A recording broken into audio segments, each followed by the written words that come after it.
What's going on, everybody? Diablo Season 1 is almost here, so I wanted to put together a little video outlining all of the prep work that you can do pre-Season 1 to have you fully ready and have the biggest advantage going into Season 1 once it drops. But we're also going to cover the fastest ways to level from 1 to 50. One of these strategies is pretty repetitive, but I promise you, it is extremely efficient and you will end up with a ton of really good gear. Now, if you don't want something so repetitive, you don't like doing the same thing over and over and over, I completely understand. We also have two other strategies that are a little bit slower, but they help you explore the map, bounce around a little bit more, and switch things up. Either way though, guys, these are the most efficient ways to level from 1 to 50 as quickly as possible to get you into that end game Season 1 content. Alright, so first things first, and you're going to make sure that you have the campaign finished. Now, to access the Season 1 content, you are going to have to finish the campaign. Also, finishing the campaign allows you to be able to skip the campaign once you hop into your new character. So going right into Season 1, if you want to redo the campaign, you can. But know that you won't be able to access the Season 1 content until after you finish that campaign. Also, the campaign is a lot slower for leveling your character. So it's really just not efficient. If you want to do the campaign, then you can. But if you really want to have everything prepped and ready, make sure to go ahead and finish the campaign before Season 1 launches. That way, when you make your seasonal character, you can hit the skip campaign and go right into the game. That way, you'll also start out with your horse instantly, which will make traveling around to dungeons, doing side quests, and everything in between 10 times faster. Now, the next thing that you need to know that's vitally important, in my opinion, is that areas discovered as well as the altars of Lilith both carry over. Now, depending how many areas a certain place has and how many altars they have, but it should be around 600 renown in each one. You're literally going to start out with tier 3 right away. That's going to give you a skill point. That'll be 5 skill points at level 1, which that in itself will be a nice stat boost. But on top of it, also all of the bonuses that you get from the altars of Lilith, that carries over as well. Now, that is going to give you 68 into each stat point. So dexterity, willpower, intelligence, all of that will have 68 points into it instantly. You'll get the 100 obols, and once you hit level 50, then you're going to have 4 paragon points sitting there for you because you get those off the altars as well. Now, the last thing you need to know, and is the most important step, because if you don't do this, everything else has been a waste of time. What you're going to need to do is after July 18th, when the patch goes live, before you make your Season 1 character, so even if you don't hop on until the day of Season 1, you're still going to need to do this. It can happen at any time. What you're going to need to do is log in to each one of your characters that you have areas discovered on and the altars of Lilith found. Now, if you have all of your renown done, all the areas discovered, altars done, all on one character, just log into that person and you're good to go. If you have it split between multiple tunes where maybe one in Kyrgyzstan you have all the areas discovered and all the altars done, and then another one you have dry steeps done, make sure to log into each one, and all of those will port over to your Season 1 progress. Now, you do have to do this before making your Season 1 character. If you don't, when you log in on Season 1 and you create your guy, you're going to have a blacked out map and you're not going to have any of the stat bonuses from the altars. We all know how tedious it is opening up the entire map and doing the altars. It doesn't take forever. It's a couple hours of your time, but why not save yourself a couple hours of time and come into the game with a nice little stat boost and a head start? All right, now that we've done the prep work, it's time to go ahead and speed level all the way to 50. This first way, I know, is definitely going to be a little bit more repetitive, but it is the most efficient. What you're going to do is when you spawn in, go ahead and go to the upper left out of Kmart, and all you're going to be doing is farming these public events.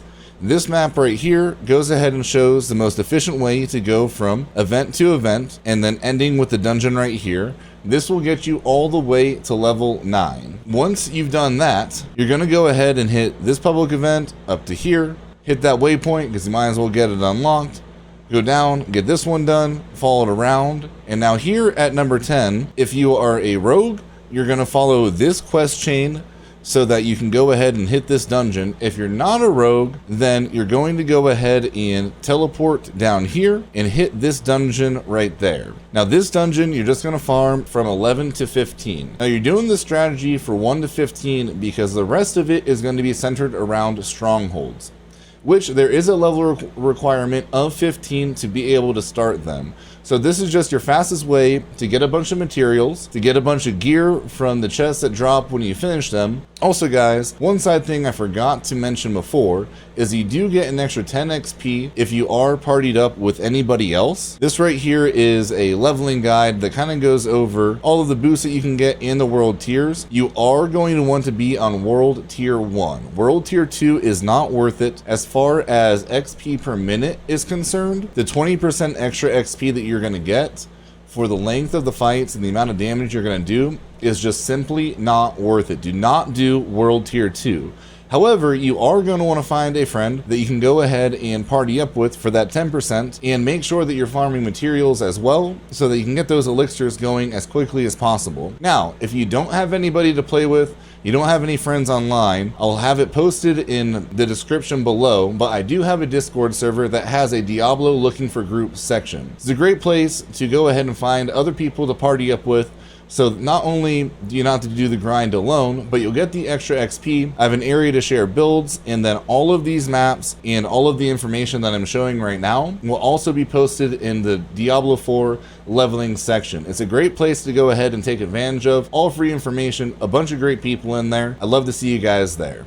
All right, now that we're level 15 and we have the strongholds unlocked, we're going to start the main strategy. Now the first 2 strongholds you're going to want to do is Nastrava in Malnok. Now you can go ahead and complete both of those, doesn't really matter. Collect the renown, helping you get closer to that bonus XP. Neither of these we're going to come back to. That will take you from 15 to right around 17 or so. Once we hit 17 and we clear both of those, we're going to head over here to the Onyx Watchtower. Now guys, we're going to be at this one for a while. You're not going to leave the Onyx Watchtower until you're level 27. Now you're probably wondering why the Onyx Watchtower. Well, for one, it has the highest drop for legendaries in the entire game, as far as strongholds are concerned. So you're going to get a ton of great gear, but on top of it, all of the caged beasts that are found around it, you're going to want to unlock those cages and kill them because they are elites that are going to give you a ton of XP. So not only is it your best place for condensed XP at this level, but it's also your best place for gear. Now, just make sure that you do not finish it. So you're going to want to clear all the ads, clear all the elites, honestly skip the boss fight. The gear that he drops isn't that good, and it takes a while as far as like XP per minute is concerned. It's just not worth doing. So once you kill everything, but do not kill the boss, and if you do accidentally kill the boss, do not ring the bell. Now, once you have everything cleared out, all you're going to do is exit your game. Then reload back into your game and it will have reset the entire Onyx Watchtower. Rinse and repeat and do this until level 27. Now at 27, you're going to come over to Core Dragon and go ahead, do that stronghold, complete it. We're not coming back there. Get your renown. It will be some good XP for you, some decent gear, and then we're done with that. Now, from 27 all the way until around 42, 43, 45, once you start thinking you're going to be comfortable with doing the capstone, it is a level 50 event, but obviously you can do it before. So just whenever you think that you're going to be strong enough to complete it, that is when we'll be done with Temple of Rot. Now, this is where Onyx Watchtower becomes important. We are going to go back to Onyx Watchtower. This brings me back to it having the highest drop rate for legendaries in the game. Now, no, it's not going to give you as much XP as some of the other strongholds, but the gear that you get is absolutely worth it. Now, I would stay here for probably like another level or two until you feel like you have some really good gear.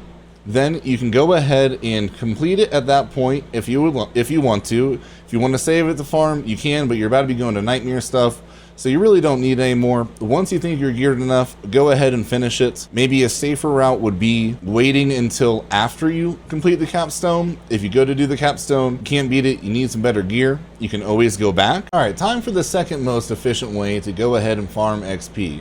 If that last strategy was way too repetitive for you, I get it. This one is the Grim Favor strategy. So what you're going to do, and what I would recommend, is starting off with the public event. That's going to give you 1 Grim Favor. You're going to get a ton of the motes that will drop when you kill the ads, and some really good gear out of said chest. Then go around and do any of these 3. If you have your 100 motes, I would do the cellar. That way you get the obols. If you don't have the 100 motes yet, then I would do one of these. Go ahead, get your 2nd Grim Favor, turn your motes in over here, kill the 3 bosses, get some more good gear, 3 more Grim Favor, that'll put you at 5. Then head over to the dungeon, complete your dungeon, get your 5 Grim Favor, you're gonna get 30 Renown, and then on top of it, because your codex does not carry over to Season 1, you will start building that back up and getting more aspects. Then once you're done, head down to the Tree of Whispers, turn your 10 Grim Favor in, get a box with even more good gear, and a bonus to your XP. Now you're gonna go ahead and do that for all 5 regions. You have, I think it is an hour and a half or an hour 45 minutes before it resets. So you should be able to do all 5. If you have some extra time, or you want to switch it up in between, you can always do the stronghold strategy for a little bit, back out, re-enter and reset stuff, or just go ahead and get the strongholds done, because you're going to need that renown eventually anyways, and it will be good XP for yourself. Then if at any time you get tired of either doing the first and the second strategy or combining the 2, and you want a 3rd way to switch it up, this map right here will show you every single side quest that also leads you to a dungeon. So then you can get some side quests done, you can get some renown for them, then also you're going to be building up your codex by finishing off these dungeons, then getting more renown for finishing the dungeon. Now this isn't the most efficient or fastest way to level from 1 to 50, but if you're trying to do the renown grind on your way to 50 and you want something to switch it up to, this right here is a great strategy. And I do understand in this video it's probably going to be pretty hard to go ahead and see this map. Again, all you guys have to do is go down to the description, join my Discord, and under the Diablo 4 section, this map and all of the information that you've seen in this video, plus a lot more, will be posted there. Regardless though guys, I hope we're all excited for Season 1 of Diablo.